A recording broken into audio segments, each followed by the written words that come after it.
Most students fail the long car journey cue card because they describe a boring drive, but the examiner isn't looking for a travel vlog. They are looking for a specific grammatical structure called the narrative pivot. Today, I'm going to give you a Band 9 sample answer. We'll use this secret to lock in your score, and I'll show you the exact vocabulary that makes examiners sit up and take notice. If you want to stop getting stuck at Band 6, you need to watch until the end, because we're breaking down the grammar of a perfect story. Welcome back to our 100 topic series. This is topic number 3. Describe a long car journey. The key here isn't the car, it's the journey. To get a Band 8 or 9, you must use a variety of tenses: past continuous, past perfect, and idiomatic expressions. The examiner wants to see if you can narrate events effectively. Let's look at the cue card requirements before we dive in. You need to say where you went, when it was, who was with you, and explain why you remember it so well. I'd like to talk about a cross-country trip I took last summer. It was a journey from the north to the south of the country.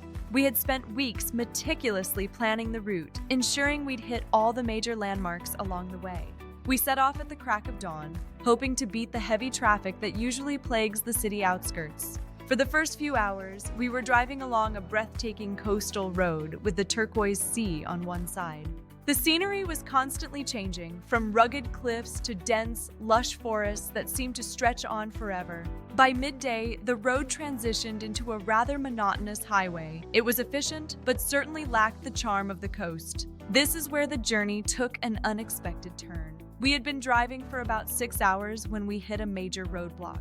A local bridge was under repair, forcing us to take a lengthy and unforeseen detour through several small, remote villages. At first, I was quite frustrated because it was adding hours to our arrival time, and the sun was beginning to set. However, that detour turned out to be the highlight. We discovered a quaint little bakery in a village we never would have visited. The extra time in the car allowed for some deep conversations and genuine bonding between my brother and me. When we finally arrived at our destination, we felt a profound sense of achievement. It wasn't just about the place, but the experience. To summarize, that car journey taught me that sometimes the unexpected detours are more valuable than the destination itself.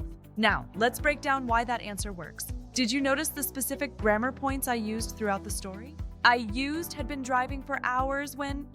This is the past perfect continuous, and it shows the examiner you can handle complex timelines. Mixing these narrative tenses is crucial. Use past continuous for the background and past simple for the main actions of your story.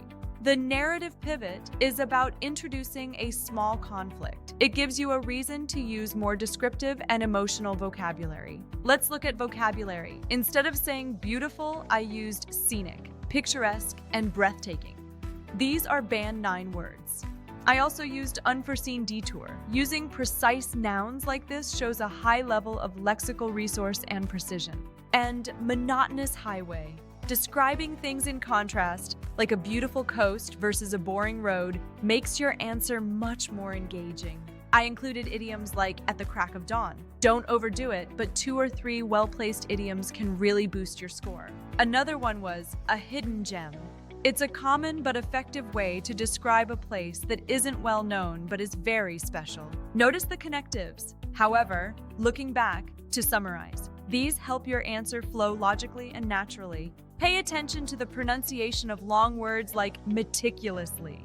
Practice these until they sound natural and effortless. Finally, remember that the examiner is testing your ability to handle pressure. If you make a mistake, just correct it and move on.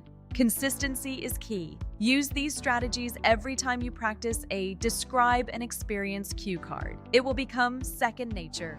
That's topic number 3 done. You now have a full template and the strategy to tackle any travel-related speaking prompt.